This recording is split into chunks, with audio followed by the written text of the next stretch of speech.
एवा गार्डनर जो थी उसने बाद में फ्रैंक सिनाट्रा से शादी की, जो बहुत मारूफ सिंगर थे। बेयरफुट कंटेसा उनकी बड़ी मशहूर फिल्म थी, और जिस तरह कि मैंने आपको बताया, जिस फिल्म ने हमें फैसिनेट किया वो स्नोज ऑफ किलिमांजारोस थी। एवा गार्डनर के साथ आए स्ट्यूअर्ट ग्रेंजर। अब बहुत कम लोग जानते होंगे स्ट्यूअर्ट ग्रेंजर के। ये जान लीजिए कि उस ज़माने के वो शाहरुख खान टाइप इतने मशहूर हॉलीवुड के वो एक्टर थे, ख़ास ब्रिटिश एक्सेंट था और बहुत हैंडसम थे। ये भी मैं आपको याद दिलाना चाहता हूँ कि उन दिनों हैंडसम ज़्यादा होते थे जो एक्टर्स थे। आजकल वो इतने हैंडसम नहीं होते, मामूली शक्लों के होते हैं, लेकिन फ़र्क सिर्फ ये है कि वो ज़्यादातर हैंडसम थे, चंद एक अच्छे एक्टर थे। आजकल जितने मामूली शक्लों वाले हैं वो सारे बड़े एक्टर हैं। इसके ऊपर कभी बाद में बात होगी। तो स्ट्यूअर्ट ग्रेंजर की ख़ास जो थी एक पहचान वो ये थी कि उन्होंने अपनी कलमें सफ़ेद रखी हुई थी, बाकी वो डाई करते थे, तो ये उनकी पहचान थी। एक उनकी फिल्म आई स्कैरामूश, जिसमें उन्होंने तलवारबाजी के शोबे दिखाए। वाइल्ड नॉर्थ उनकी एक फिल्म आई जो बहुत मशहूर हुई। तो स्ट्यूअर्ट ग्रेंजर भी आए हुए थे। एवा गार्डनर से फारिग हुए तो हमने कहा कि स्ट्यूअर्ट ग्रेंजर का पता किया जाए कि वो कहाँ है। मालूम हुआ कि पूरी टीम जो है फ्लैटीज़ होटल में, पुराना फ्लैटीज़ होटल है, वहाँ पे ठहरी हुई। मैं और कमाल हम गए तो उन दिनों फ्लैटीज़ होटल के गिर्द चारदीवारी नहीं होती थी, बाड़ होती थी।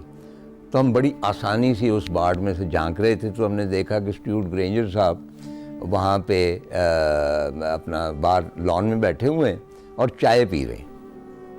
हमारा ख्याल है कि चाय थी, वो पता नहीं जो भी था, क्योंकि जर्द सी कोई चीज़ थी जो पी रहे थे। तो बाहर तो तब तक हमें कुछ मालूम नहीं था। तो हम अंदर चले गए तो वो वेटर जो था उसने देखा कि ये दो लड़के खामखा अंदर घुस आए हैं, तो उसने हमें शू करके भगाने की कोशिश की। लेकिन स्ट्यूअर्ट ग्रेंजर ने कहा कि आप आ जाएं, क्योंकि हमारी अंग्रेज़ी अच्छी थी। हम देखते थे ना हॉलीवुड की फिल्में, तो उसी दौरान हम अंग्रेज़ी बोल के sir we just want to have your autograph, you know that sort of thing. तो उसने बुला लिया, ऑटोग्राफ भी दिए और उसने हमें चाय के लिए भी मदऊ किया, जो ज़ाहिर है हमने नहीं पी। बाद में बहुत अफसोस हुआ। तो जब ये पूरा अमला आया है, याद रहे कि ये वाहिद फिल्म है जिसकी शूटिंग लाहौर में हुई। इसकी पार्ट जो शूटिंग एक और हॉलीवुड फिल्म की हुई जिसके बारे में बहुत कम लोग जानते हैं, उसका नाम था रेंज ऑफ रांचीपुर। रेंज ऑफ रांचीपुर में रिचर्ड बर्टन हीरो, लेकिन वो खुद यहाँ पे नहीं आए थे। अमला यहाँ पे आया और उन्होंने लाहौर को शूट किया, और उसमें लाहौर हाई कोर्ट भी था, और उसमें लाहौर हाई कोर्ट को एक जो नवाब है रांचीपुर का, उसका पैलेस दिखाया गया था। उसके बाद और भी बहुत सारी फिल्मों के लिए ऑफ़र हुई, मसलन बेप्सी सिद्वा की, शायद आइस कैंडी मैन या वो जो भी है, उसकी शूटिंग के लिए लाहौर चुना गया क्योंकि उसका लोकाल ही लाहौर था। लेकिन उनको इजाज़त नहीं मिली। मुझे ये समझ नहीं आती कि हमारा कॉन्फिडेंस दिन ब दिन जो क्यों इतना गिरता जा रहा है कि हम इतने केयरफुल हो गए कि कोई हमारे शहरों में शूटिंग ना करे, पता नहीं उसने क्या करना है क्या नहीं करना। तो बाहर तौर ये भवानी जंक्शन का पूरा अमला वहाँ पे आया था। डायरेक्टर का मुझे नाम पता नहीं है, उन दिनों को परवाह भी नहीं होती, हम तो स्टार्स में इंटरेस्टेड थे। तो वहाँ पे उन्होंने भर्ती शुरू की क्योंकि उनको एक्स्ट्रास चाहिए थे इन हंड्रेड्स। और उस ज़माने में मुझे याद है कि वो 100 रुपया फ़ी एक्स्ट्रा देते थे। मेरा दोस्त कमाल, मुझे उसने बड़ा कन्विंस किया कि यार 100 रुपया रोज़ मिल रहा है। तो मैंने कहा नहीं यार, वो पता नहीं वहाँ पे क्या होता है। और वालिद साहब भी बड़े सख्त थे इन मामलों में, उनको कतई पता नहीं था कि बाद की ज़िंदगी में बच्चा जो है एक्टर बनेगा।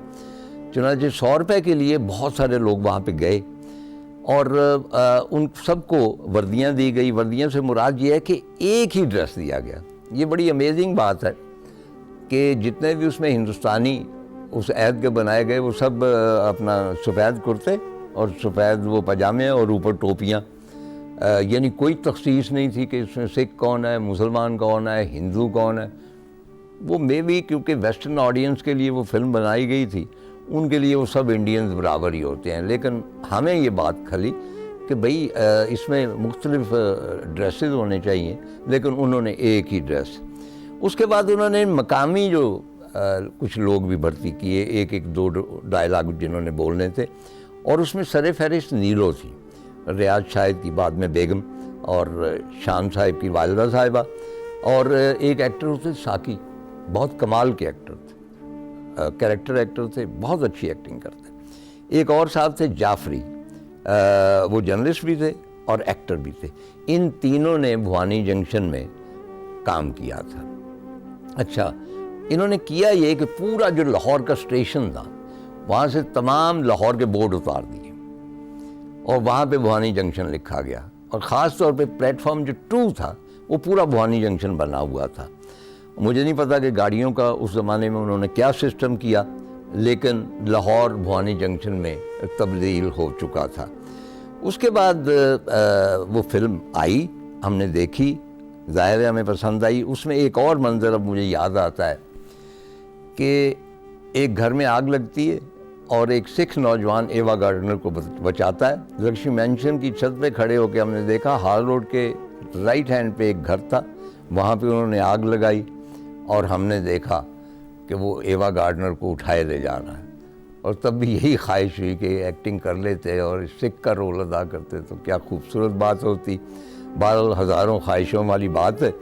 तो उस फिल्म में एक और बड़ा इंटरेस्टिंग मंजर था, और उसमें ये था कि एवा गार्डनर और स्टीवर्ट ग्रेंजर जो हैं, स्टीवर्ट ग्रेंजर जो है आर्मी ऑफिसर है शायद, तो वो देखते हैं कि कुछ नौजवान जो हैं वो डांस कर रहे हैं, रक्स कर रहे हैं मुकामी, और वो रक्स कौन सा कर रहे हैं? लुडी।